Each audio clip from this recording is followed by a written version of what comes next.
ya, kemarin sudah pembelajarannya minggu lalu, sekarang perkembangan ya? Iya Pak, betul Pak. Oh iya, ya, oke. Ya nggak apa-apa, pembelajarannya sudah bagus kan minggu lalu kan? Nah sekarang tentang perkembangan peserta didik, oke. Ya silakan. Lupa saya. Ya.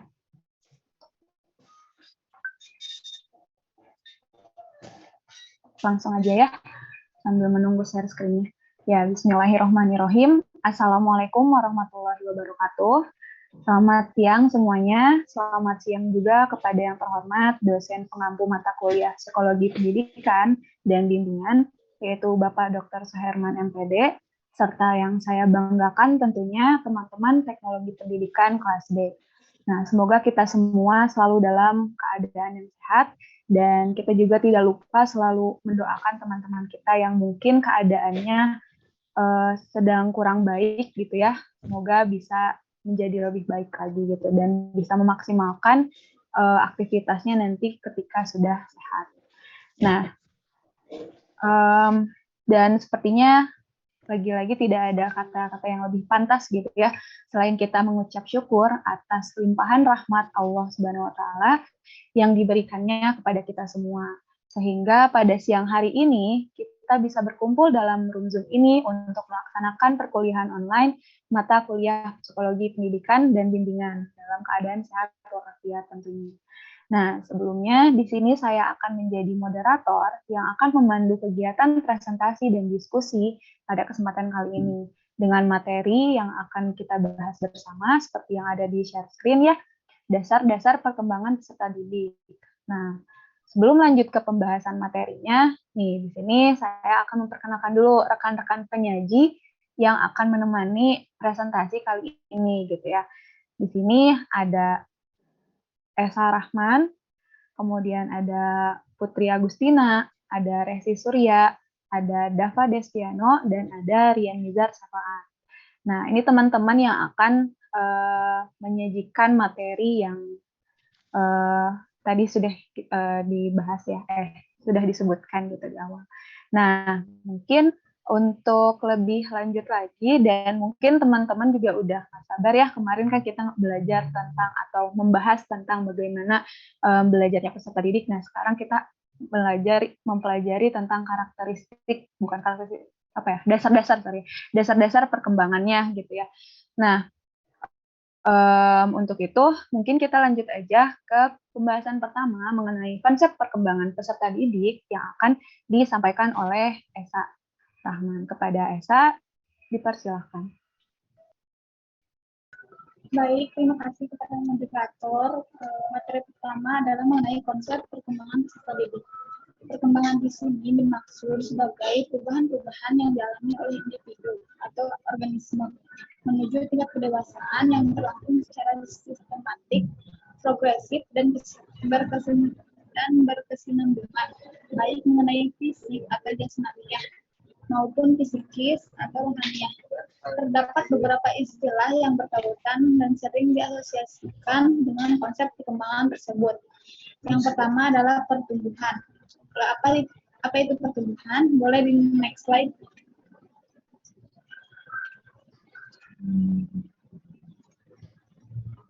Pertumbuhan dapat diartikan sebagai perubahan alamiah secara kuantitatif pada segi jasmaniah atau fisik dan atau menunjukkan kepada suatu fungsi tertentu yang baru yang tadinya belum tampak dari organisme atau individu baik fisik maupun psikis, termasuk pola-pola perilaku dan sifat-sifat kepribadian dalam arti yang luas. Nah, untuk yang kedua adalah kematangan. Boleh di next slide.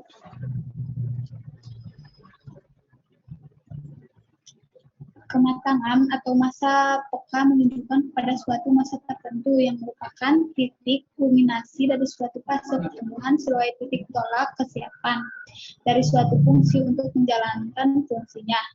Yang ketiga ada belajar. Boleh di next slide.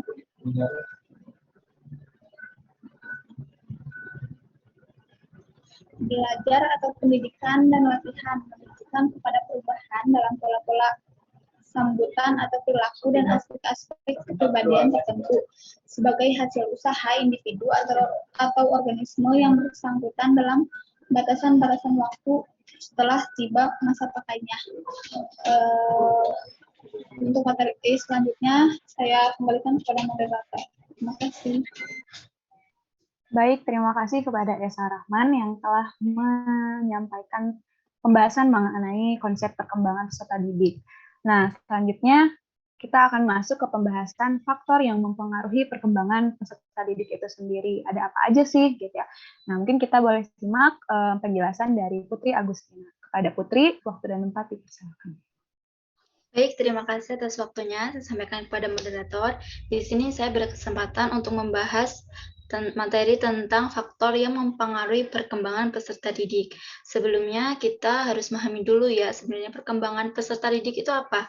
Nah, perkembangan itu merupakan proses perubahan manusia terkait dengan bertambahnya kemampuan dalam struktur dan fungsi tubuh sehingga menjadi lebih kompleks yang terus berkembang sepanjang hidup atau tidak dapat kembali ke keadaan semula. Nah, pengertian tersebut berasal dari Harahap dan Somin pada tahun 2021. Nah, perkembangan yang mempengaruhi peserta didik itu ada dua. Yang pertama adalah faktor internal dan faktor eksternal. Nah, faktor internal itu adalah faktor yang berasal dari dalam tubuh peserta didik itu sendiri. Dan yang kedua yaitu faktor eksternal. Faktor eksternal itu adalah faktor-faktor yang mempengaruhi perubahan peserta didik yang berasal dari luar diri peserta didik. Nah, dan slide selanjutnya kita akan membahas tentang faktor internal. Faktor apa saja yang mempengaruhi perkembangan peserta didik dalam faktor internal. Bisa di next slide. Nah, yang pertama itu adalah gen dan sifat bawaan atau bisa disebut sebagai faktor herediter. Nah, dari faktor gen dan sifat bawaan ini tidak dapat dipungkiri ya bahwa kemampuan bawaan yang didapat dari orang tua itu memiliki pengaruh kepada perkembangan individu peserta didik secara fisik, kognitif, serta emosi. Nah, dan riwayat keluarga dengan penyakit atau gangguan tertentu juga dapat turun kepada individu peserta didik, sehingga individu mungkin besar memiliki penyakit atau gangguan yang sama seperti orang tuanya. Nah, dan di sisi lain, kecerdasan sifat kepribadian orang tua juga dapat menurun kepada peserta didik dan memberikan pengaruh yang lebih besar bagi intelijensinya dibanding faktor lingkungan. Hal tersebut menurut Amini dan Naimah pada tahun 2020. Faktor internal selanjutnya yaitu adalah kecerdasan. Nah, setiap individu pasti memiliki kecerdasan yang berbeda-beda. Kecerdasan merupakan kemampuan manusia yang dapat diukur dengan melihat beberapa hal seperti kemampuan analisis, memori, pemahaman, dan abstraksi. Selanjutnya yaitu yang ketiga adalah bakat khusus. Nah, bakat ini individu itu kan terlahir dengan bakat tertentu yang baik langsung dapat diketahui maupun masih terpendam. Nah, bakat di sini tidak hanya terkait dengan kemampuan akademik atau intelijensi, tetapi juga kemampuan lain terkait kreativitas dan olah tubuh. Jika terus diasah, pasti bakat tersebut akan muncul dalam diri peserta didik. Selanjutnya yaitu yang keempat adalah kepribadian. Nah, kepribadian ini pengertiannya adalah organisasi yang dapat dinamis antara aspek fisiologis, kognitif, serta afektif yang mempengaruhi perilaku individu dalam beradaptasi selama hidupnya. Nah, setiap individu peserta didik itu sudah memiliki kepribadian yang berasal dari faktor genetis. Seiring berjalannya waktu, mungkin akan ada penyesuaian kepribadian, tetapi tidak akan berubah secara drastis. Kepribadian yang dimiliki peserta didik juga berpengaruh terhadap bagaimana ia merespon lingkungannya, termasuk mengatasi permasalahan yang mungkin ia hadapi. Mungkin itu adalah faktor-faktor internal yang mempengaruhi perkembangan peserta didik.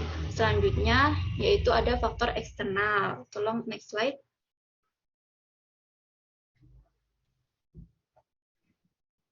Nah, apa saja sih faktor eksternal itu, faktor yang mempengaruhi perkembangan peserta didik? Yang pertama itu adalah kesehatan dan nutrisi. Nah, kondisi fisik sangat mempengaruhi kemampuan peserta didik dalam melakukan proses belajar. Maslow dalam hierarki kebutuhannya menekankan pemenuhan kebutuhan fisiologis adalah dasar sebelum individu memenuhi kebutuhannya yang lain. Nah, peserta didik yang sehat dapat menjalankan kegiatannya dengan optimal. Kesehatan ini harus ditunjang oleh nutrisi yang cukup dan seimbang. Dengan demikian, secara fisik ia sudah siap untuk melakukan kegiatannya. Nah, bayangkan saja ya teman-teman, apabila kita sakit nih, kesehatan kita itu tidak terjaga pada saat kita ingin melakukan aktivitas-aktivitas pembelajaran seperti halnya sekolah, kuliah, ataupun praktik-praktik yang memerlukan kesehatan jasmani. Nah, pastinya kalau kondisi kita tidak sehat dan tidak fit, kita juga tidak bisa melakukan pembelajaran dan praktik-praktik tersebut. Nah, perkembangan pun memerlukan kegiatan yang harus dilakukan oleh setiap individu peserta didik. Nah, oleh karena itu, kesehatan dan nutrisi sangatlah berpengaruh juga kepada peserta didik, kepada perkembangan peserta didik. Nah, selanjutnya, faktor eksternal selanjutnya itu adalah peran keluarga. Nah, keluarga ini merupakan kelompok terkecil dan yang pertama dimiliki oleh setiap individu peserta didik. Sebagai sekolah pertama, penanaman dasar-dasar pengetahuan kepada individu yang sangat mempengaruhi proses perkembangan di masa selanjutnya. Nah, pola asuh setiap orang tua dan keluarga itu sangatlah juga berpengaruh. Misalnya ada ibu kita itu tidak apa ya, memberikan pengetahuan yang baik gitu kepada anaknya. Misalnya memarahinya dan tidak mengoreksi perbuatannya, pasti peserta didik itu tidak akan berkembang sesuai dengan yang diinginkan, bahkan bisa menjadi minder, bahkan tidak berkembang, malah dia itu menciut dan tidak mau bergaul dengan sesama teman-teman yang lainnya. Nah, selanjutnya itu ada lingkungan sosial. Peserta didik memiliki lingkungan sosial tempatnya berkembang yang berpengaruh pada kondisi fisik, psikologis, serta kognitif. Nah, lingkungan di sini terkait dengan segala hal yang ada di sekitar individu atau orang lain. Misalnya, peserta didik itu ada seseorang peserta didik yang lingkungan sosialnya itu tidak baik. Misalnya teman-temannya berkata kotor, otomatis peserta didik tersebut juga akan ikut-ikutan berbicara kotor seperti apa yang dilakukan oleh teman-temannya. Kecuali peserta didik tersebut sudah paham dari awal ada penanaman khusus dari keluarganya tersebut bahwa berbicara kotor tersebut adalah hal yang kurang baik dan dia sudah meyakini di lingkungan keluarganya bahwa berbicara kotor itu tidak baik gitu. Nah, dia tidak mungkin akan mengikuti teman-temannya. Tapi lain lagi kalau ada peserta didik yang tidak dididik oleh orang tuanya dan dia itu dibiarkan saja ke lingkungannya gitu, berbaur dengan teman-temannya yang berbicara kotor, yang bertindak semena-mena, misalnya menjahili orang-orang yang ada di sekitarnya. Nah, lingkungan yang seperti itu juga akan mempengaruhi perkembangan peserta didik. Untuk lebih pahamnya ya teman-teman, mari kita simak ada video, ini cuplikan video yang mungkin akan bisa memahamkan teman-teman lebih dari penjelasan saya seperti itu. Bisa di next slide. Nah, disimak ya teman-teman videonya.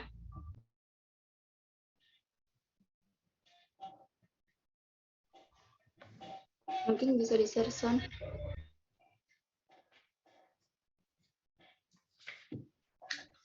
Suaranya belum terdengar.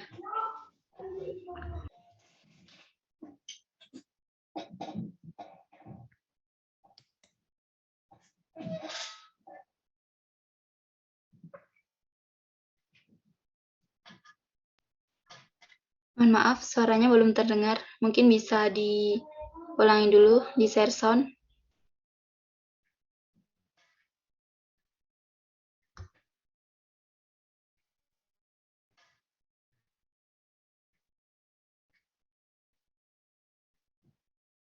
Yang masih kamu belum paham, bisa coba jelaskan? Inilah jadi anak baik.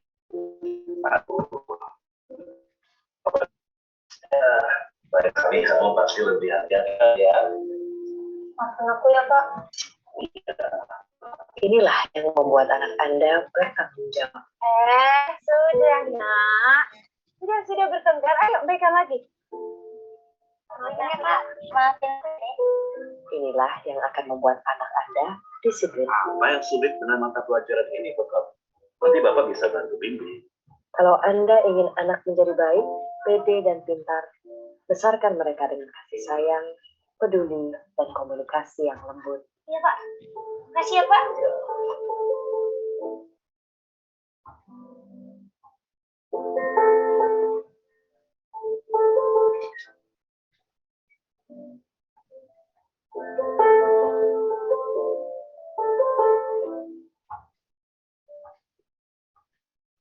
Baik, terima kasih. Nah, teman-teman, tadi sudah bisa menyimak videonya ya. Mungkin ada kendala di awal, nanti bisa ditonton kembali melalui PPT yang nanti grup saya share, kelompok saya share. Nah, di sini tadi itu sudah dipaparkan bahwa peran keluarga itu sangat penting ya, teman-teman. Jadi kalau kita orang tua itu bersikap keras terhadap anaknya, maka anak tersebut tidak akan berkembang, tapi mereka malah menjadi seseorang yang individualisme dan tidak mau bergabung dengan lingkungannya. Nah, beda lagi dengan tayangan video yang di akhir tadi. Nah, itu adalah sifat yang lembut yang orang tua berikan kepada anaknya dan kasih sayang yang sangat tinggi sehingga anaknya tersebut mau berkembang dan mau belajar dari kesalahan yang telah dilaluinya. Nah, mungkin cukup itu yang dapat saya sampaikan. Apabila ada kurang lebihnya, saya mohon maaf yang sebesar-besarnya. Saya kembalikan lagi kepada moderator. Baik, terima kasih kepada Putri yang telah menjelaskan pembahasannya. Nah, itu dia teman-teman faktor-faktor yang mempengaruhi perkembangan peserta didik. Tadi ya dijelaskan ada faktor internal dan faktor eksternal juga. Tadi ada tambahan video, semoga itu bisa menjadi menambah pemahaman kita gitu ya, mengenai faktor-faktor yang mempengaruhi perkembangan peserta didik tersebut. Nah, sekarang kita akan masuk ke pembahasan selanjutnya, yaitu hukum-hukum perkembangan dan juga nanti ada aspek gitu ya yang akan dijelaskan atau yang akan dibahas oleh Resi Surya. Nah, kepada Resi, waktu dan kesempatannya dipersilakan. Baik, terima kasih kepada moderator. Saya akan menjelaskan tentang hukum-hukum perkembangan. Perkembangan sangatlah penting untuk dipahami dan dipelajari. Perkembangan juga memiliki hukum-hukum, dan hukum-hukum itu dapat dijabarkan sebagai berikut. Yang pertama, hukum konvergensi. Hukum konvergensi ini menekankan kepada pengaruh gabungan antara pembawaan dan lingkungan. Tokoh yang berpendapat demikian adalah William Stern, yang menyatakan bahwa pertumbuhan dan perkembangan itu adalah hasil pengaruh bersama kedua unsur pembawaan dan lingkungan. Yang kedua, hukum mempertahankan dan mengembangkan diri. Sebagai makhluk hidup, manusia memiliki dorongan atau hasrat untuk mempertahankan diri. Hal ini terwujud pada usaha makan ketika lapar, menyelamatkan diri apabila ada bahaya. Pada anak kecil, usaha ini diwujudkan dengan menangis apabila lapar, haus, rasa tidak enak badan, dan sebagainya. Kemudian si ibu akan tanggap dengan tanda-tanda tersebut. Dari usaha untuk mempertahankan diri, berlanjut menjadi usaha yang mengembangkan diri. Pada anak-anak biasanya terlihat rasa ingin tahunya itu besar sekali, sehingga anak-anak tidak henti-hentinya bertanya mengenai suatu hal dan dirinya akan merasa senang apabila dunianya diisi dengan berbagai pengalaman dan pengetahuan yang didapat dari sekelilingnya. Melalui kegiatan bermain, berkumpul dengan teman, bercerita, dan sebagainya itu dapat dianggap sebagai dorongan untuk mengembangkan diri. Yang ketiga ada hukum masa peka. Masa peka adalah masanya suatu fungsi mudah atau peka untuk dikembangkan. Masa peka merupakan masa yang terjadinya dalam perkembangan pada saat-saat tertentu. Misalnya anak usia 1-2 tahun yang mengalami masa peka untuk berbicara dan meniru, sehingga apa yang diajarkannya mudah diikuti dan berhasil dengan baik. Yang keempat, hukum kesatuan organis.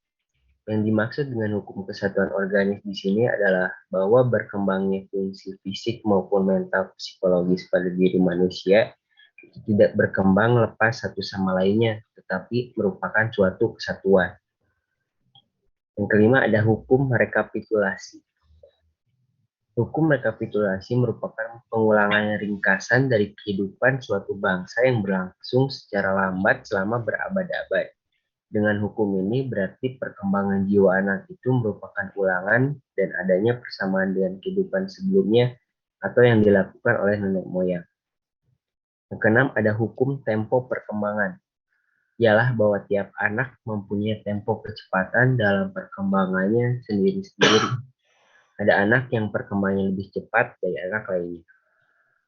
Dan yang terakhir ada hukum irama perkembangan.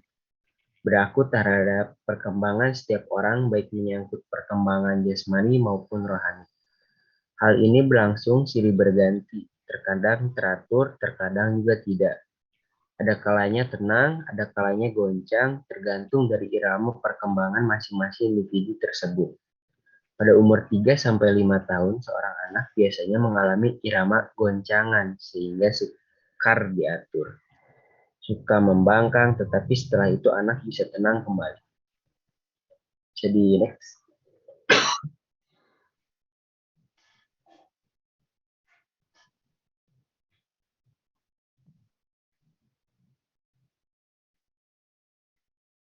Bisa di next slide.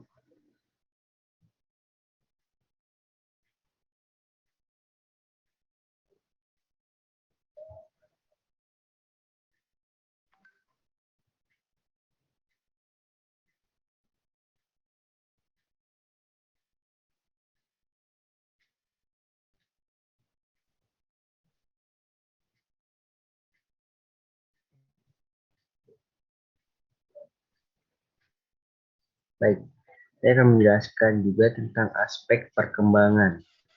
Yang pertama ada aspek perkembangan kognitif. Perkembangan kognitif adalah salah satu aspek perkembangan manusia yang berkaitan dengan pengertian atau pengetahuan, yaitu semua proses psikologis yang berkaitan dengan bagaimana individu mempelajari dan memikirkan lingkungannya. Salah satu tokoh yang penting yang mengkaji dan meneliti perkembangan kognitif anak adalah Jean Piaget. Piaget menyatakan bahwa cara berpikir anak bukan hanya kurang matang dibandingkan dengan orang dewasa karena kalah pengetahuan, tetapi juga berbeda secara kualitatif. Menurut penelitiannya, tahap-tahap perkembangan individu serta perubahan umur sangat mempengaruhi kemampuan belajar individu. Dengan demikian, seorang individu yang lebih dewasa memiliki struktur kognitif yang lebih lengkap dibanding ketika ia masih kecil. Piaget mengemukakan 4 tahapan kognitif anak, yaitu tahap sensori motor, praoperasional, operasi,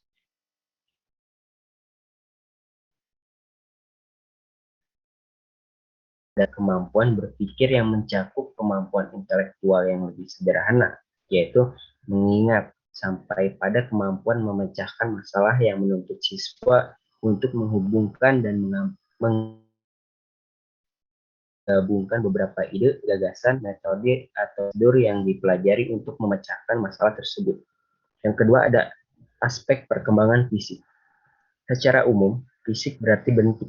Jadi perkembangan fisik adalah perkembangan struktur tubuh manusia yang terjadi sejak dalam kandungan hingga ia dewasa atau mencapai tingkat kematangan pertumbuhannya. Proses perubahannya adalah menjadi panjang atau pertumbuhan vertikal dan menjadi lebar atau pertumbuhan horizontal dalam suatu proporsi bentuk tubuh. Pertumbuhan sebelum lahir dimulai sejak terjadinya pembuahan atau fertilisasi antara sel telur dengan sel sperma yang kemudian berkembang menjadi embrio.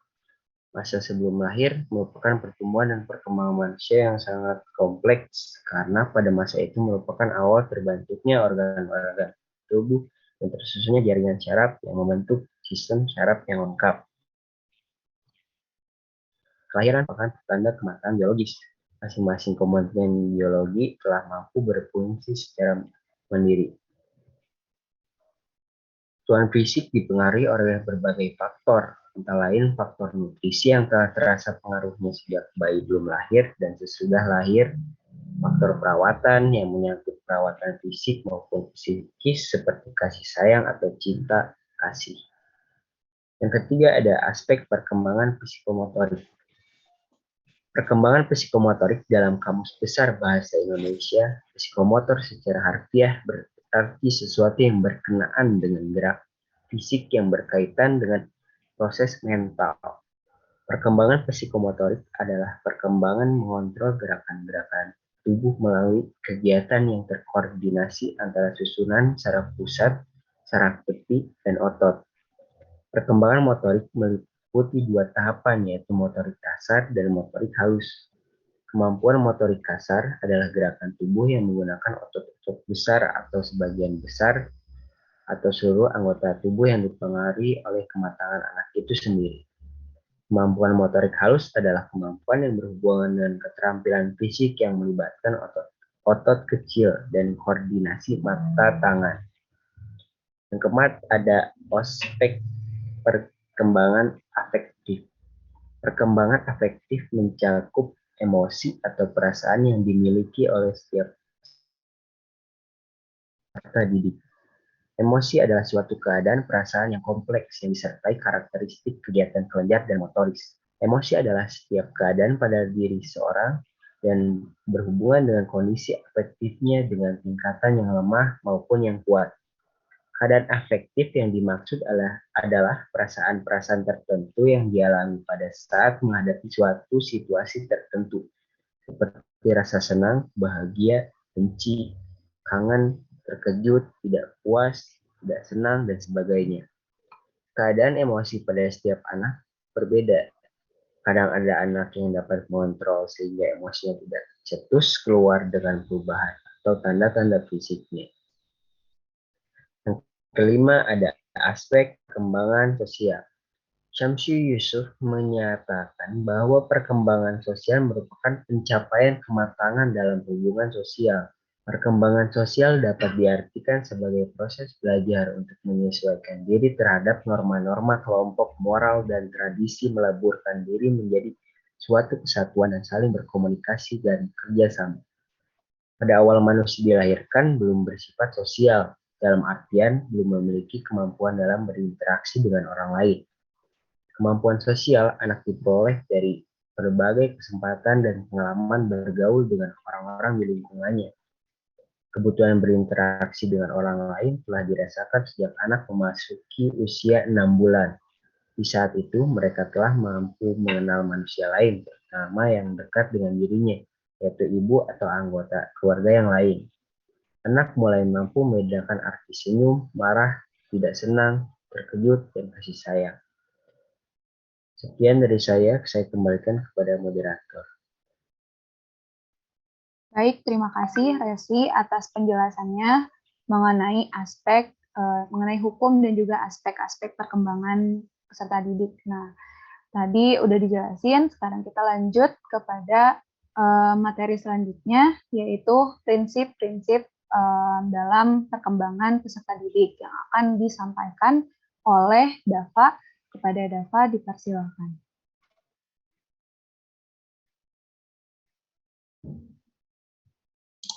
Baik, terima kasih pada moderator atas kesempatan dan waktunya. Mohon maaf sebelumnya ada kendala dari Tiffany.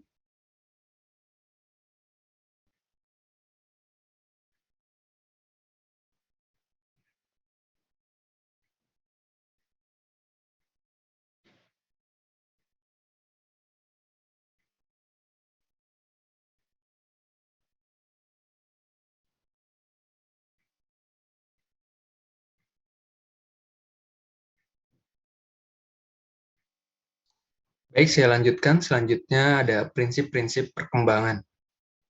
Yang pertama, perkembangan melibatkan perubahan. Tujuan perkembangan adalah realisasi diri atau pencapaian kemampuan bawaan. Sikap anak terhadap perubahan dipengaruhi oleh kesadaran akan perubahan tersebut, bagaimana pengaruhnya terhadap perilaku anak, sikap sosial terhadap perubahan ini, bagaimana mereka mempengaruhi penampilan anak, dan bagaimana kelompok sosial bereaksi terhadap anak ketika perubahan ini terjadi. Yang kedua, perkembangan awal lebih kritis daripada perkembangan selanjutnya. bahwa perkembangan awal lebih penting daripada perkembangan selanjutnya dikarenakan dasar awal sangat dipengaruhi oleh proses belajar dan pengalaman. Apabila perkembangan membahayakan penyesuaian pribadi dan sosial anak, ia dapat diubah sebelumnya menjadi pola kebiasaan. Yang ketiga, perkembangan merupakan hasil proses kematangan belajar. Perkembangan menekankan kenyataan bahwa perkembangan timbul dari interaksi kematangan dan belajar dengan kematangan yang menetapkan batas dari perkembangan. Next.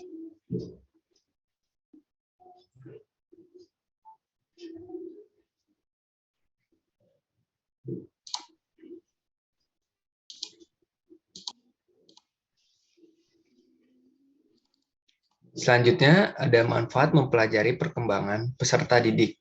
Yang pertama bagi pendidik sendiri, yaitu 1. Memberikan gambaran tentang perkembangan manusia sepanjang rentang kehidupan beserta faktor-faktor yang mempengaruhinya, yang meliputi aspek fisik, intelektual, emosi, dan moral. Yang kedua, memberi gambaran tentang bagaimana proses pembelajaran yang tepat sesuai dengan tahapan perkembangan peserta didik. Sementara bagi peserta didik, yang pertama, 1. Memiliki pengetahuan tentang konsep-konsep perkembangan peserta didik sebagai individu maupun makhluk sosial dalam menjalani tahapan perkembangan dari prenatal hingga lanjut usia.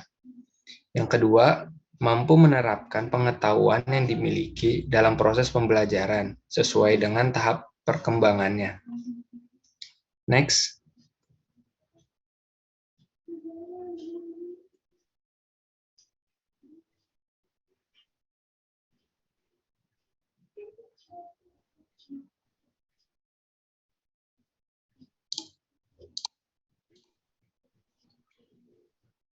Selanjutnya ada tujuan mempelajari perkembangan peserta didik. 1. Agar mempunyai ekspektasi yang nyata tentang peserta didik. Yang kedua, dapat merespon perilaku peserta didik secara tepat. Yang ketiga, membantu mengenali adanya penyimpangan yang terjadi pada diri peserta didik.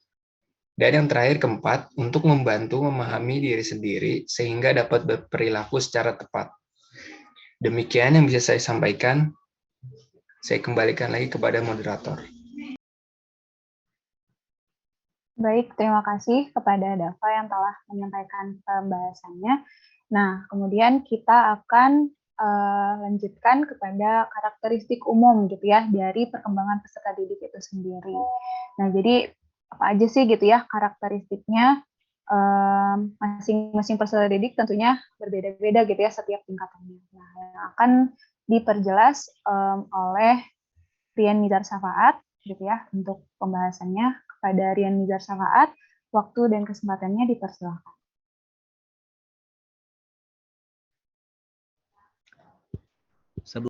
Terima kasih kepada moderator yang telah memberikan waktunya untuk saya menjelaskan tentang karakteristik umum perkembangan peserta didik.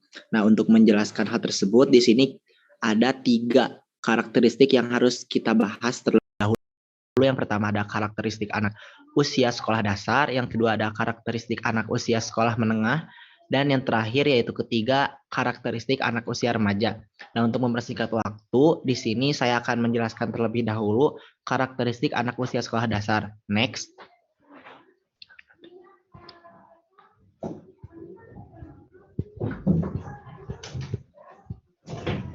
Mana sih? Next.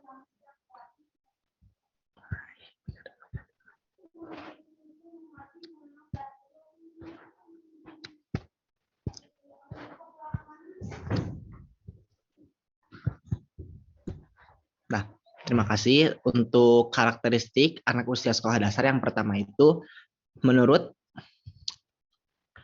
Hafigers, tugas perkembangan anak usia sekolah dasar itu meliputi tentang menguasai keterampilan fisik yang diperlukan dalam permainan aktivitas fisik, kemudian membina hidup sehat, belajar, bergaul, dan bekerja dalam kelompok. Nah, di karakteristik pertama ini, anak sekolah dasar itu diajarkan tentang ilmu-ilmu dasar yang nantinya akan mempengaruhi terhadap aspek-aspek ke depannya. Nah, di sekolah dasar juga anak-anak itu mempelajari bagaimana sih gitu dasar belajar yang tepat gitu untuk ke depannya. Next. Mana?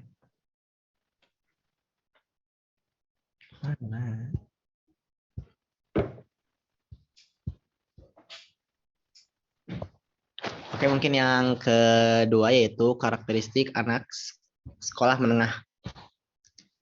Di sini terdapat sejumlah karakteristik yang menonjol pada anak usia SMP, yaitu terjadinya ketidakseimbangan proporsi tinggi dan berat badan, kemudian mulai timbulnya ciri-ciri seks sekunder, dan yang terakhir yaitu kecenderungan ambivalensi antara keinginan menyendiri dengan keinginan bergaul, serta keinginan untuk bebas dari dominasi dengan kebutuhan bimbingan dan bantuan dari orang tua.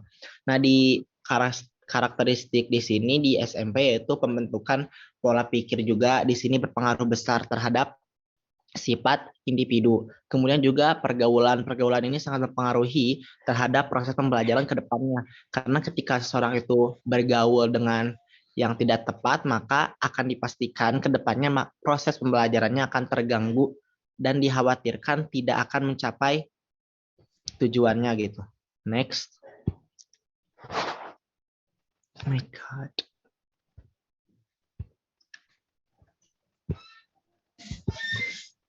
Nah, yang terakhir yaitu karakteristik anak usia remaja, yaitu bisa kita bilang di kisaran SMA.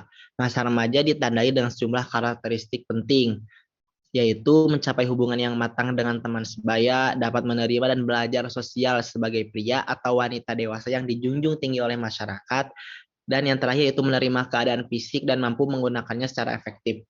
Nah, mungkin di SMA ini kita mulai gitu mengenal bagaimana caranya kita mengenal antara hubungan pria dan wanita gitu dan dapat menerima gitu diri sendiri gitu, dan hal ini pun akan mempengaruhi proses pembelajaran karena untuk pembelajaran yang efektif dan benar itu kita harus percaya diri dulu dari dalam diri sendiri dan mungkin kedepannya akan bisa diekspresikan. Mungkin cukup sekian, saya serahkan kepada moderator. Ya, baik, terima kasih kepada Rian Nizar yang telah menyampaikan materinya. Nah, itu dia teman-teman gitu ya. Apa ya? Setiap tingkatan itu pastinya beda-beda ya karakteristiknya gitu. Dan mungkin tadi juga ya sudah dijelaskan gitu ya dari awal, mulai dari konsepnya seperti apa sampai tadi ya karakteristik dari ya peserta didik itu seperti apa gitu ya. Nah, tadi sudah dijelaskan sedemikian jelas gitu ya oleh kelompok 4. Nah, buat teman-teman nih yang apa ya sudah menyimpan pertanyaan gitu ya, mungkin ya dari tadi greget ingin bertanya. Nah, boleh nih saya akan membuka kesempatan pertama gitu ya di sesi pertama ini kepada 3 orang penanya. Nah, boleh nih dari perwakilan kelompok-kelompoknya ada 3 slot ya gitu untuk sesi pertama ini. Yuk, nih di sini baru ada 1 ya, baru ada 1 orang. Ya, ada 2, 1 lagi.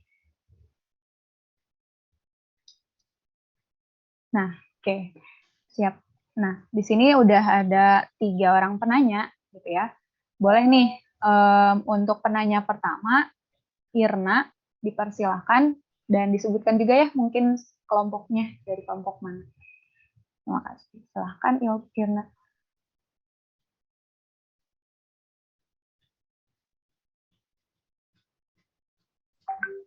Iya, Irna, dipersilahkan.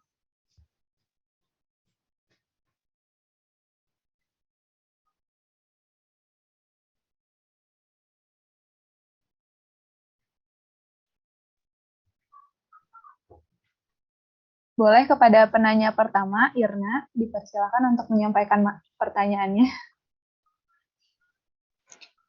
Ya, punten mau tanya. Maaf tadi kayaknya jaringan ya agak ngelag.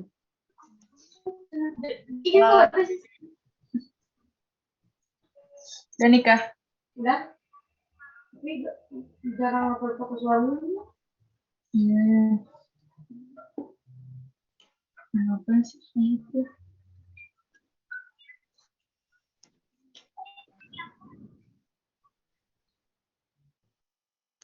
Ya, aku mau tanya ini. Kan apa sih namanya tadi perkembangan peserta didik itu mentok-mentoknya tuh kalau udah mencapai kematangan gitu ya atau kedewasaan.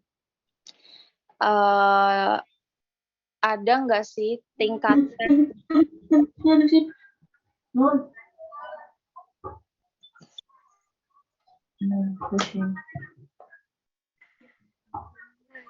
ada nggak sih tingkatan perkembangan peserta didik? Jadi tuh kayak dari peserta didik itu tuh kan berkembang, nah ada nggak tingkatannya gitu kayak naik tangga gitu? Kalau misalnya pertumbuhan kan dia dari balita misalnya, terus tumbuh ke remaja, tumbuh ke dewasa gitu, tua gitu. Nah kalau perkembangan tuh ada nggak sih gitu? Kalau ada apa aja? Terima kasih. Oke, terima kasih. Gimana kelompok 4 pertanyaannya sudah jelas? Sudah.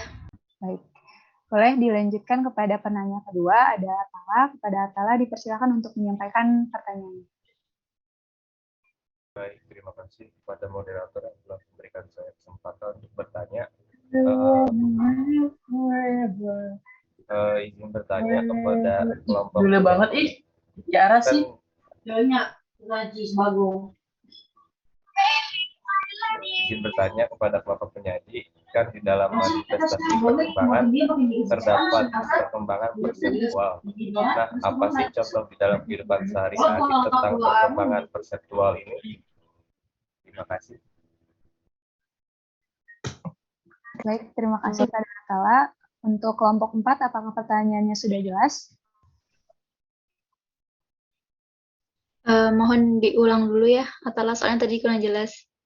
Silakan kepada Atala diulang dulu pertanyaannya. Oke, izin bertanya kepada kelompok penyaji, kan di dalam manifestasi perkembangan terdapat perkembangan perseptual.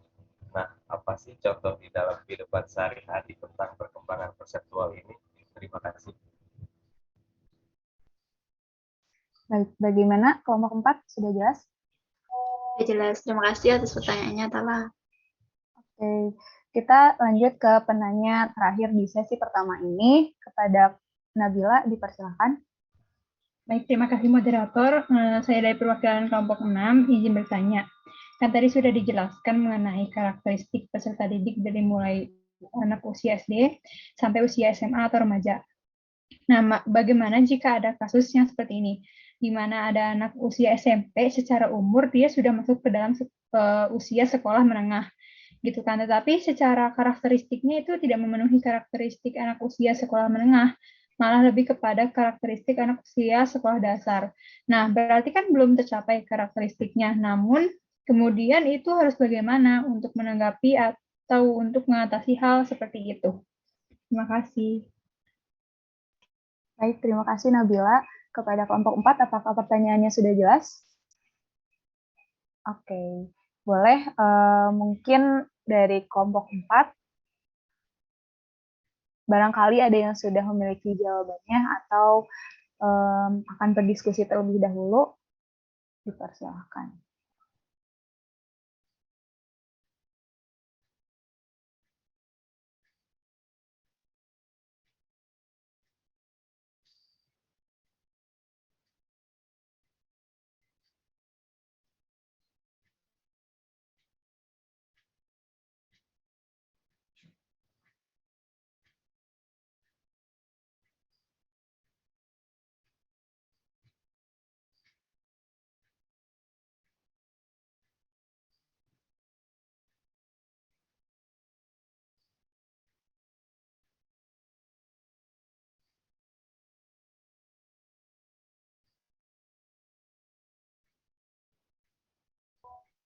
Baik, bagaimana kelompok 4? Apakah sudah mendapatkan jawabannya?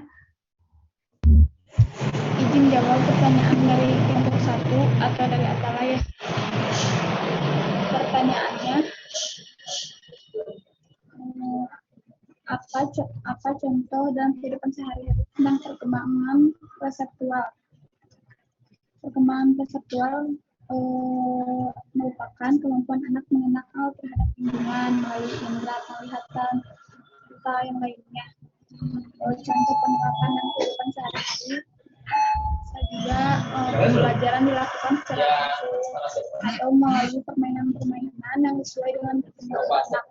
Pembelajaran dapat dilihat dan dirasakan oleh indera seperti melakukan permainan menebak rasa menggunakan indera penciuman.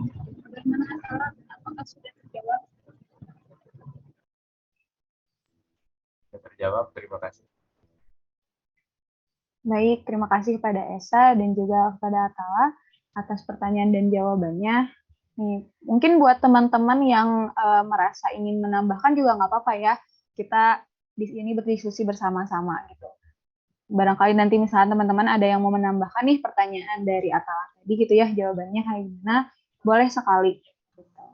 Oke, untuk selanjutnya mungkin ke pertanyaan selanjutnya atau mungkin dari teman-teman juga ada yang mau menambahkan ya tadi ya dari pertanyaan Atala mengenai implementasi mungkin ya implementasi dari konsep apa ya dari konseptual tadi gitu.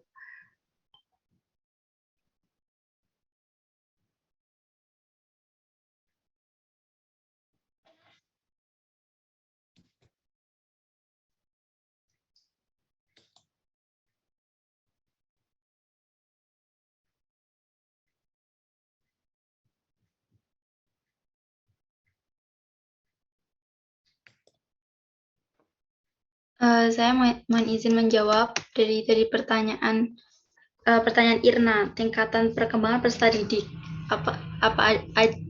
Ada nggak sih tingkat perkembangan peserta didik itu? Nah, di sini saya ingin menjawab tingkat perkembangan peserta didik itu ada beberapa ya. Yang pertama itu dari perkembangan kognitif. Nah, perkembangan kognitif setiap peserta didik ini berbeda-beda juga. Mulai dari sekolah dasar yang mulai dari kelas 7 sampai 11 tahun, terus mulai dari usia 12 sampai 14 tahun, dan juga ada yang dari usia 15 sampai 17 tahun. Nah, menurut Piaget, perkembangan intelektual anak usia teman kanak-kanak berada pada taraf pra-operasional konkret. Peserta didik sekolah dasar berada pada tahap operasional konkret dan peserta didik menengah pertama, serta sekolah menengah atas dan sekolah menengah kejuruan berada pada tahap operasional formal. Selanjutnya yaitu ada pada kemampuan atau pengetahuan awal. Nah, peserta didik ini pada tahap perkembangan kemampuan atau pengetahuan awal ini adalah pengetahuan yang keterampilan dasar yang dimiliki terlebih dahulu oleh peserta didik sebelum mempelajari pengetahuan dan keterampilan baru. Nah, pengetahuan dan keterampilan awal ini akan menjadi pengantar untuk memahami pengetahuan yang lebih tinggi. Seperti contohnya yaitu sebelum peserta didik mempelajari tentang objek kajian seperti sosiologi, maka peserta didik harus terlebih dahulu memahami pengertian sosiologi.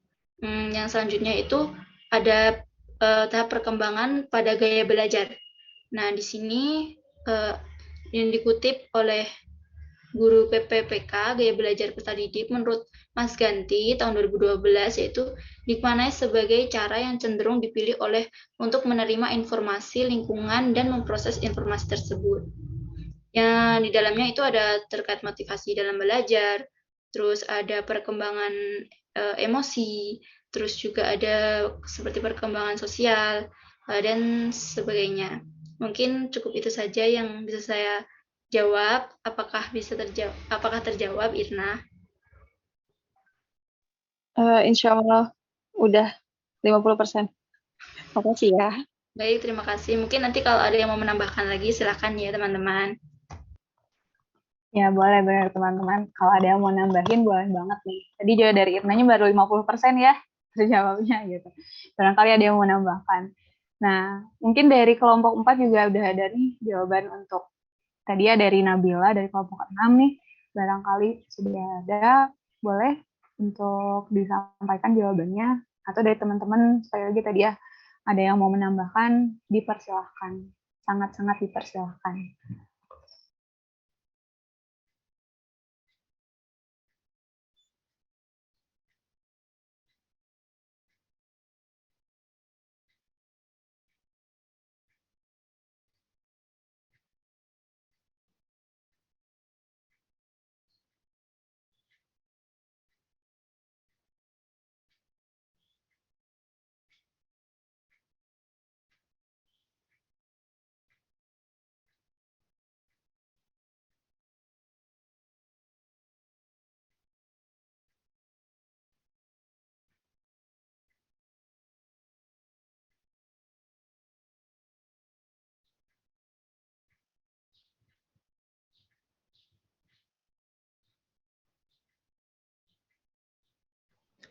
izin menanggapi pertanyaan Nabila gitu kan tadi kelompok 6, perwakilan kelompok 6 gitu.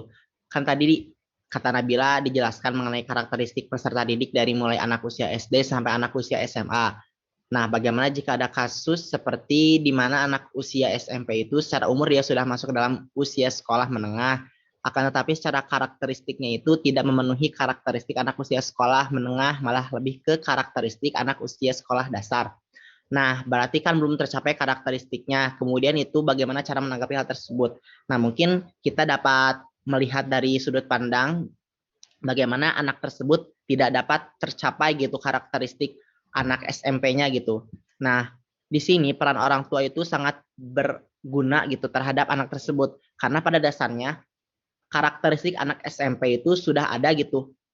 Minimal tercapainya harus sekian, sekian, sekian. Nah, apabila anak tersebut itu belum tercapai karakteristik SMP-nya malah ke SD-nya gitu. Peran orang tua tuh di sini sangat berarti. Nah, bagaimana orang tua tersebut dapat membantu anaknya supaya anak tersebut dapat mendapatkan gitu karakteristik seusianya gitu, seusia SMP, karena karakteristik anak tersebut tidak dapat diperlakukan dengan sama.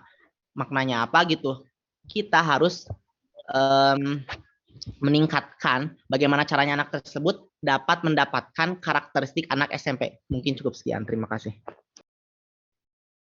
Mungkin saya ingin menambahkan sedikit dari jawaban Dian Mizar tadi.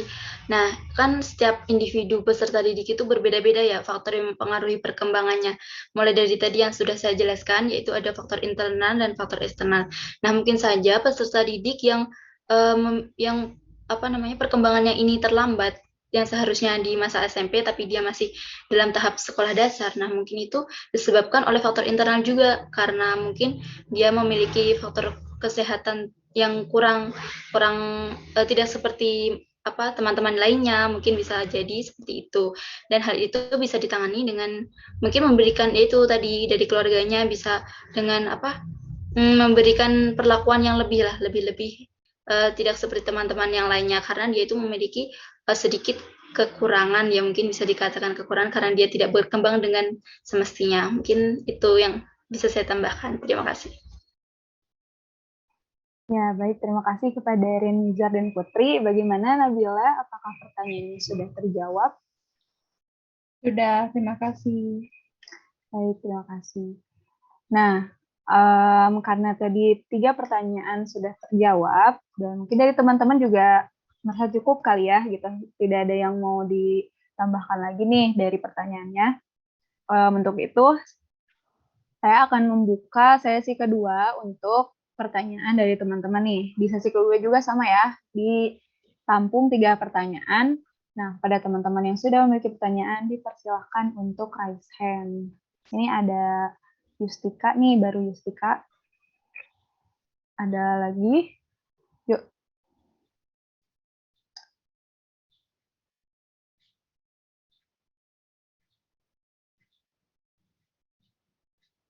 Boleh yuk teman-teman, yuk dimanfaatkan waktunya. Ada kesempatan bertanya nih. Yang mungkin tadi materinya kurang dipahami pun bisa ditanyakan.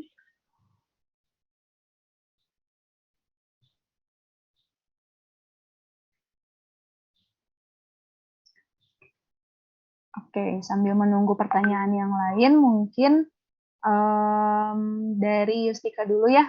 Boleh disampaikan dulu pertanyaannya. Kepada Yustika, dipersilahkan. Baik, terima kasih kepada moderator. Apakah suara saya terdengar jelas? Terdengar. Iya, tadi kan kelompok 4 sudah menjelaskan tentang konsep perkembangan. Lantas, bagaimana dengan peserta didik yang mengalami keterlambatan pada konsep perkembangan tersebut? Atau mungkin kelompok 4 mempunyai pengalaman pada faktor keterlambatan pada konsep perkembangan tersebut gitu. Mungkin itu saja yang saya ingin tanyakan. Terima kasih. Baik, terima kasih Yustika. Bagaimana kelompok 4? Apakah pertanyaannya sudah jelas? Oke. Ini dari kelompok yang lain ada pertanyaan lagi nggak nih?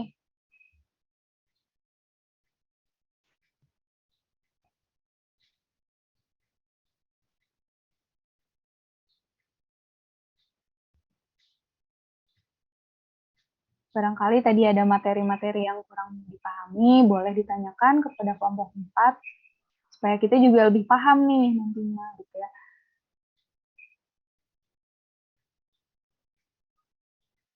Yuk.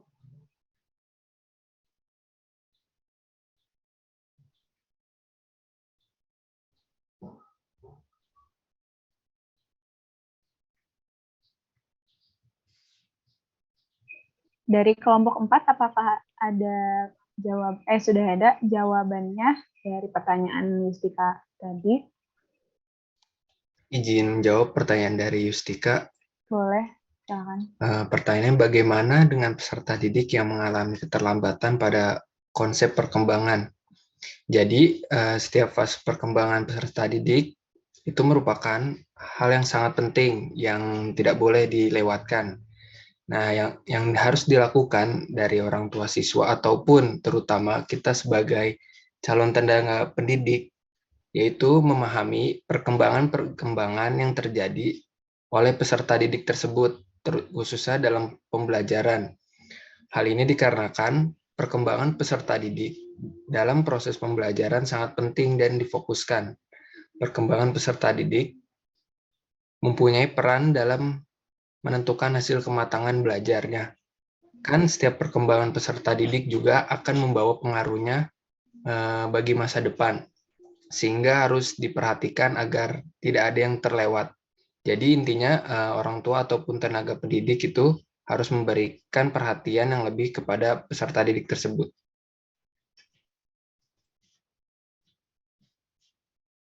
Mau sedikit menambahkan tentang tadi Ius kan juga tanya tentang pengalaman mungkin yang pernah ditemuin di lingkungannya mungkin. Nah dulu itu aku juga pernah sih menemui hal seperti yang Ius tanyakan tadi, yaitu keterlambatan peserta didik dalam berkembang. Nah waktu itu aku sekolah TK kan, sama teman-teman aku juga sama. Waktu itu masih kecil lah, jadi belum terlalu memperhatikan teman-teman ya.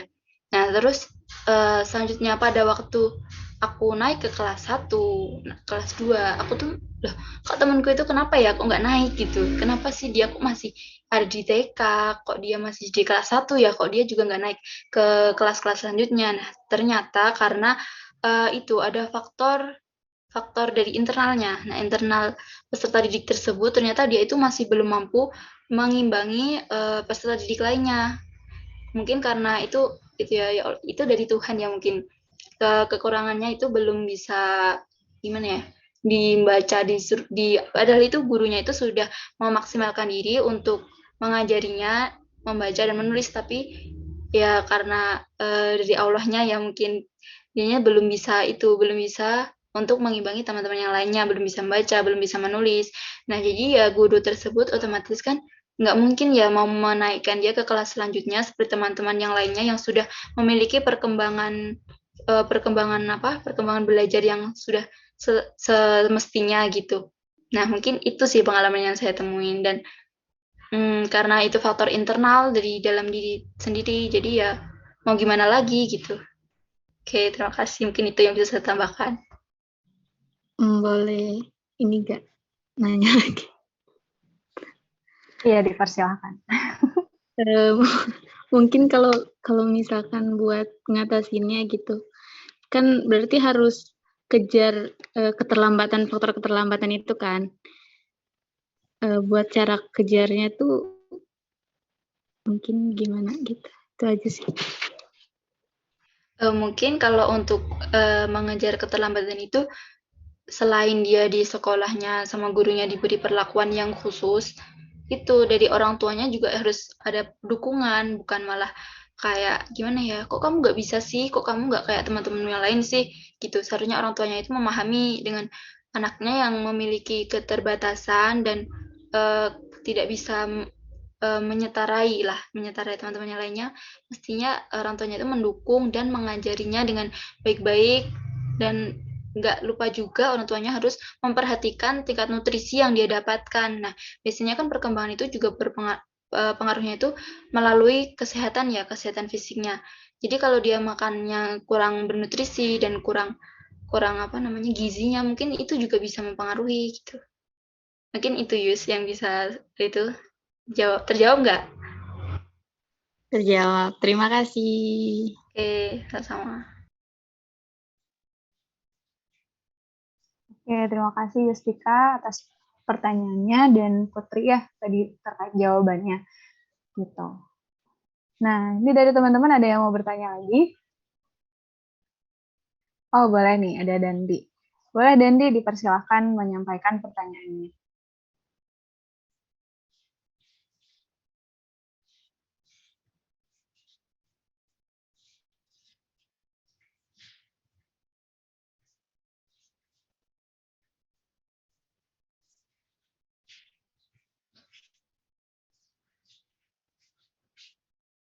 Mohon maaf, Pak Dandi, suaranya nggak ada di saya. Apa di yang lain? Di yang lain kira-kira ada nggak? Soalnya di saya nggak ada suaranya. Iya, Nggak ada kurang ya? terdengar. Ya, Dandi.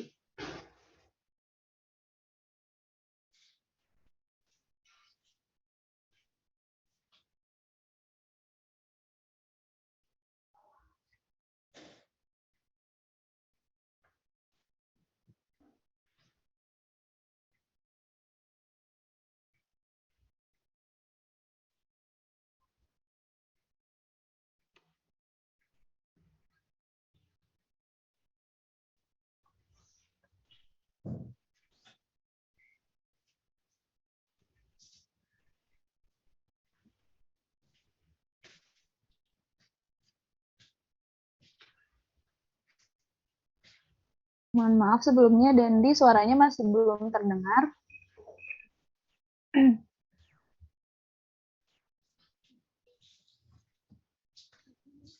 Atau mungkin jika terkendala suara bisa diketik aja kali ya di kolom chat gitu.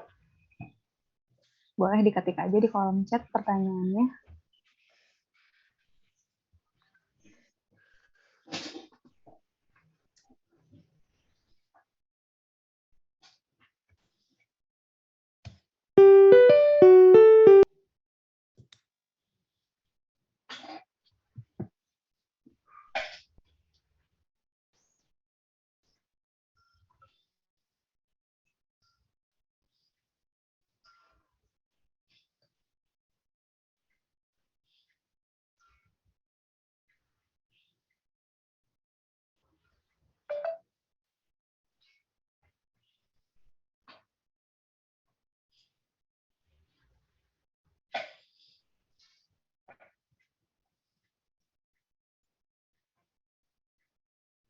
Nah, pertanyaannya sudah ada di kolom chat, mungkin bisa saya bacakan ya. Di sini Dandi bertanya nih, dalam pengaruh perkembangan peserta didik ada faktor eksternal. Nah, jika ada peserta didik yang terpengaruhi oleh faktor eksternal, satu atau semuanya, maka bagaimana cara untuk memperkuat semangat peserta didik dalam pembelajaran dan tidak terpengaruh oleh faktor eksternal tersebut? Nah, bagaimana kelompok 4? Pertanyaannya sudah jelas ya? Boleh dipersilakan untuk berdiskusi atau barangkali sudah ada jawabannya, dipersilakan untuk menjawab.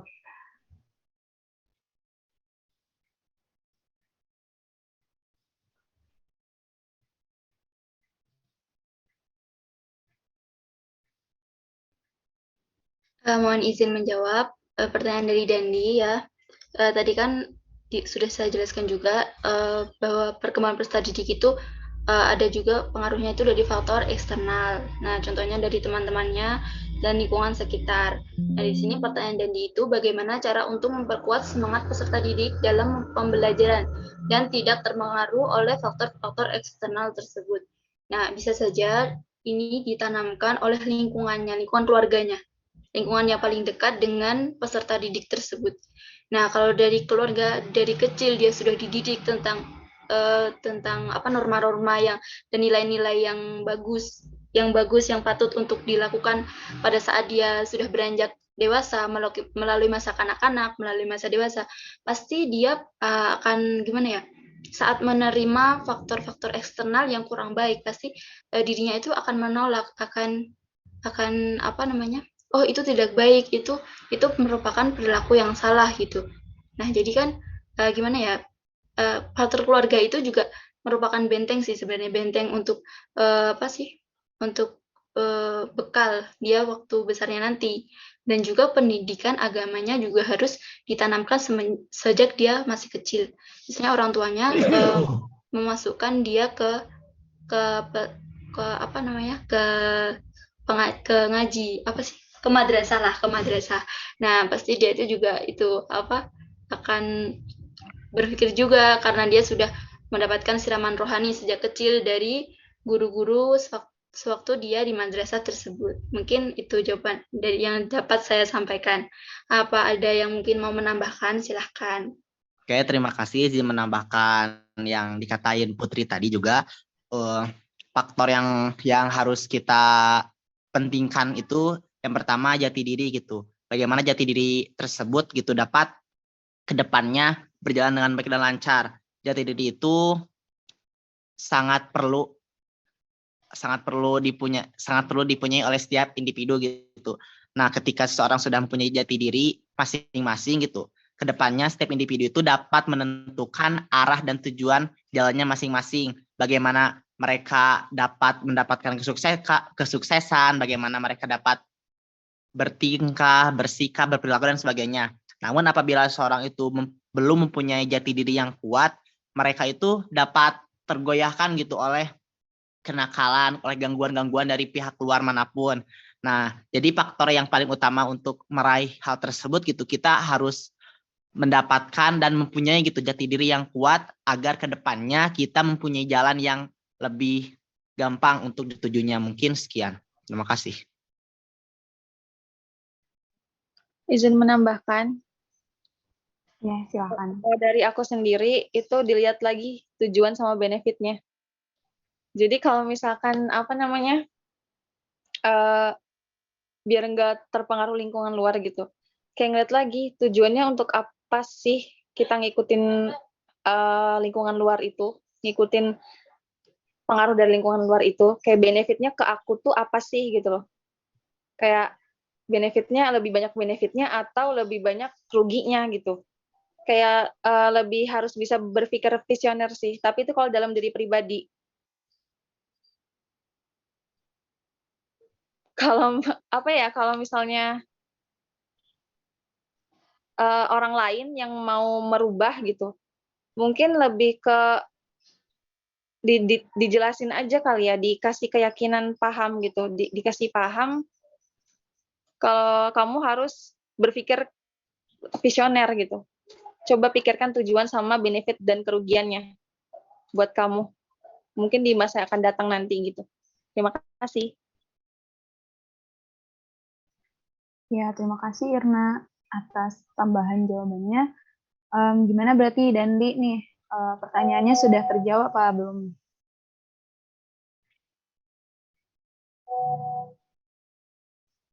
Bagaimana Dandi? Oke, alhamdulillah sudah. Oke, ya terima kasih kembali Dandi atas pertanyaannya. Nah, mungkin ini buat teman-teman, barangkali ada yang mau bertanya lagi, kita masih ada waktu nih. Boleh untuk, berarti di sesi kedua ini ada satu penanya lagi, dipersilahkan. Nah, ada Tegar, boleh Tegar untuk disampaikan pertanyaannya.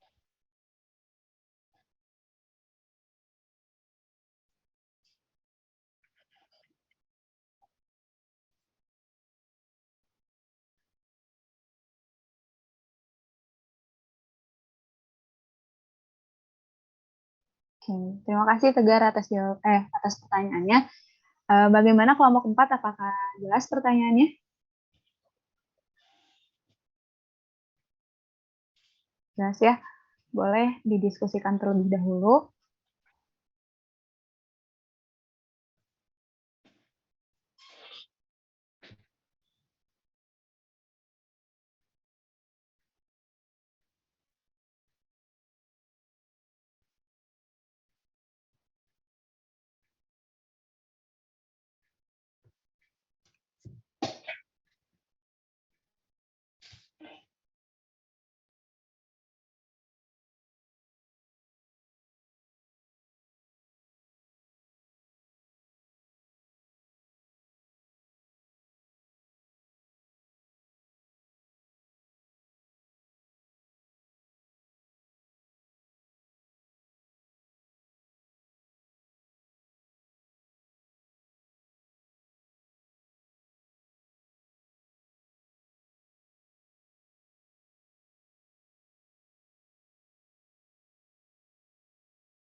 Boleh bagaimana nih teman-teman dari kelompok 4?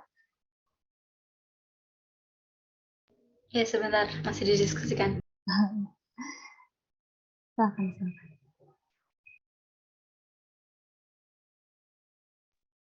Barangkali dari teman-teman yang lain ada yang mau menambahkan gitu ya dari pertanyaan-pertanyaan sebelumnya, atau pertanyaan yang tadi Tegar sampaikan juga boleh nih. Terkait hukum berarti ya, hukum-hukum yang tadi dijelaskan oleh Resi ya gitu ya. Banyak ya hukum-hukumnya gitu. Nah, yang saat ini dipakai gitu ya, atau yang sering dipakai itu hukum yang mana gitu, dan kenapa sih dipakai, kenapa yang dipakainya hukum itu gitu.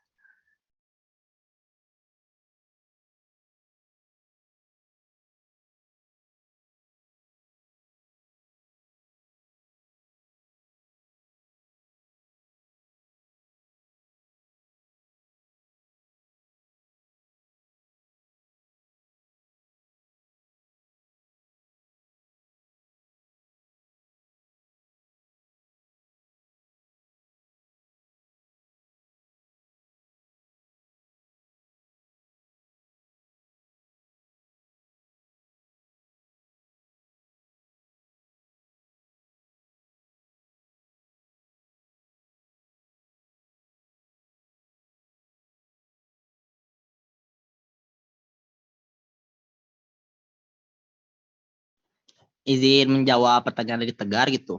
Nah, mungkin hukum-hukum yang dipakai gitu apa saja. Nah, yang harus ditekankan di sini gitu. Yang pertama, hukum-hukum tersebut itu satu dengan yang lainnya itu saling berhubungan. Maka dari itu, kita dapat menyesuaikan dengan peserta didik yang ada. Bagaimana hukum tersebut dapat dipakai di peserta didik yang mana gitu. Yang satu, yang kedua, yang ketiga. Bagaimana kita bisa menyesuaikan hal tersebut. Apabila kita dapat menyesuaikan hal tersebut, hukum tersebut dapat berjalan dengan baik dan benar. Mungkin sekian, ada yang ingin ditambahkan. Terima kasih. Ya, baik. Terima kasih Rian Nizar atas jawabannya. Ada yang mau menambahkan? Izin menambahkan ya. Boleh, silakan. Jadi sebenarnya hukum-hukum yang tadi itu sebenarnya saling berkaitan ya. Jadi gak ada seperti yang sekarang dipakai begitu, gak ada. Jadi setiap hukum itu saling berkaitan. Terkait tadi konvergensi, mempertahankan diri, dan hukumnya juga terkait umur gitu kan. Jadi kayak gimana ya? Pokoknya kayak gitu deh.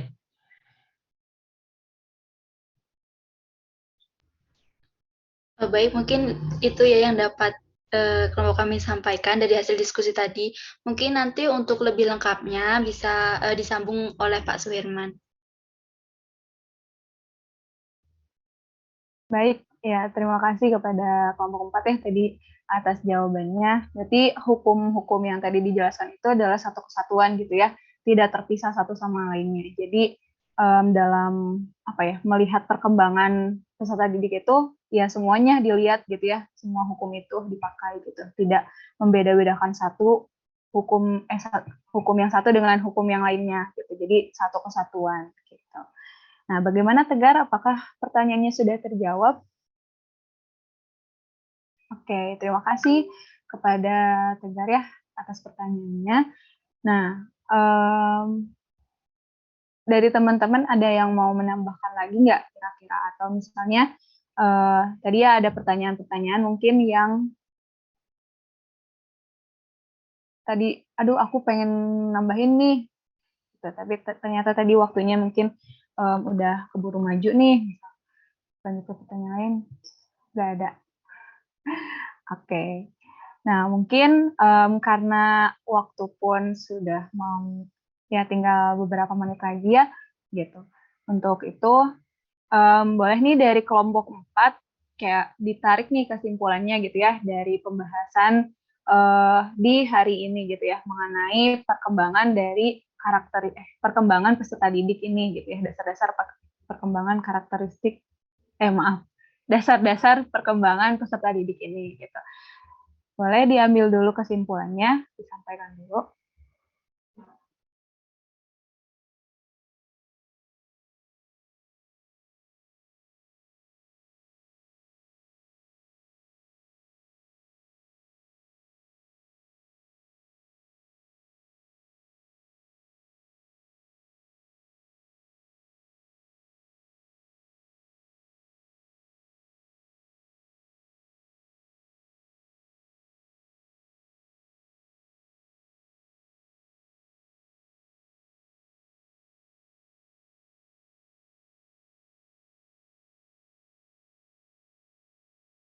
Izin menyimpulkan, jadi perkembangan adalah perubahan yang bersifat kualitatif dan dialami setiap individu secara terus-menerus dan bertahap sepanjang hidup manusia.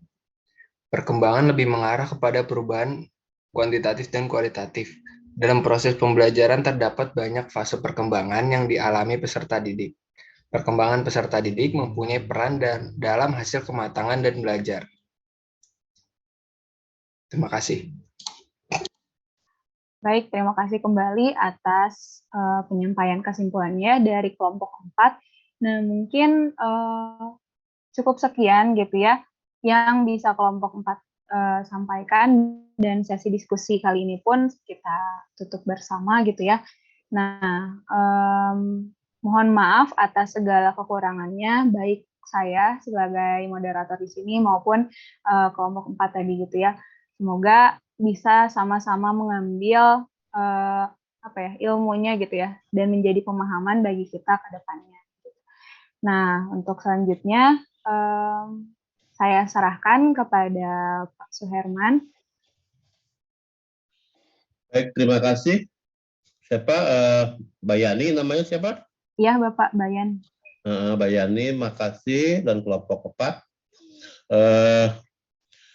Saya pesankan semuanya mohon membaca ulang ini ya, PowerPoint yang ini ya. PowerPoint kelompok 4 ini bagus ya. Bagus ya. Tentang perkembangan individu ya. Perkembangan itu tadi disebutkan adalah perubahan yang berkualitas ya. Perubahan secara kualitatif. Ada 3 istilah yang mengandung makna perubahan ya, yang terkait dengan perkembangan. Ada pertumbuhan dan ada belajar. Hukum itu adalah kaidah ya. Hukum perkembangan itu artinya kaidah perkembangan ya. Hukum itu ya, jadi ada prinsip, ada hukum ya. Silahkan itu baca ulang di PowerPoint, sudah ada tadi, sudah cukup ya.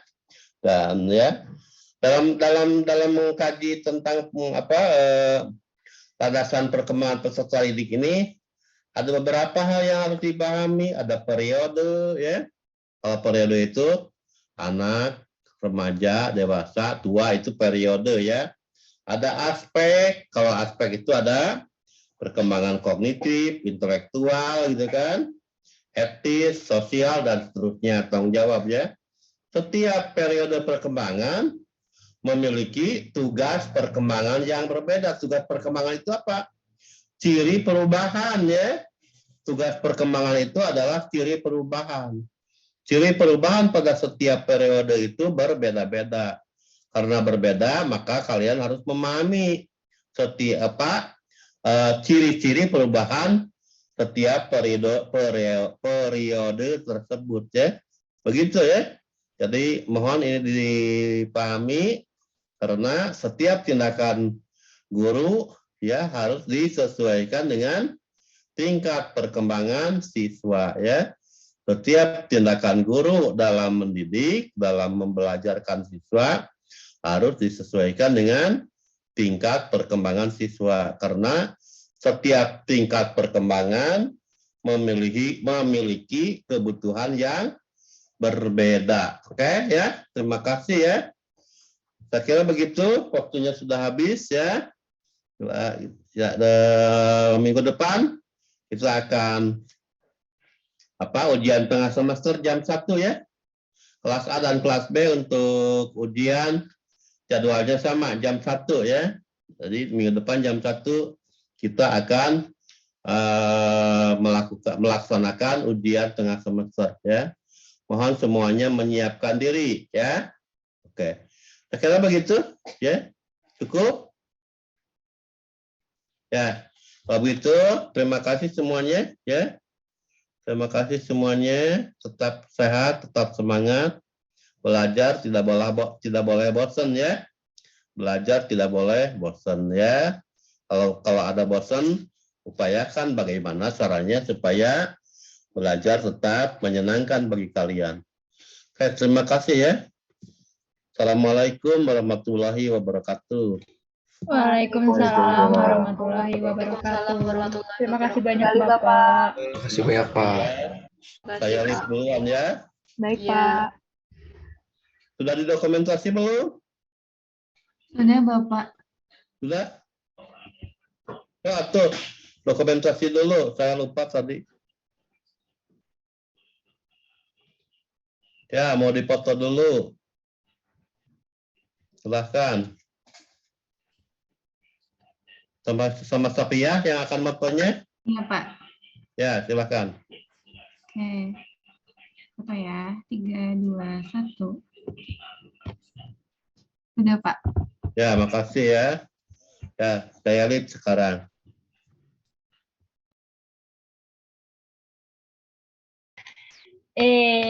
Makasih semuanya. Makasih Bayan. Belum. Terima kasih Tadi semuanya. akunya tidur mulu. Kameranya pas dipoto. Apa? Kameranya aku on apa off? Kamu off. Ih, gimana dong? Ya udah nggak apa-apa. Tapi tadi pas yang kedua kali aku on kok.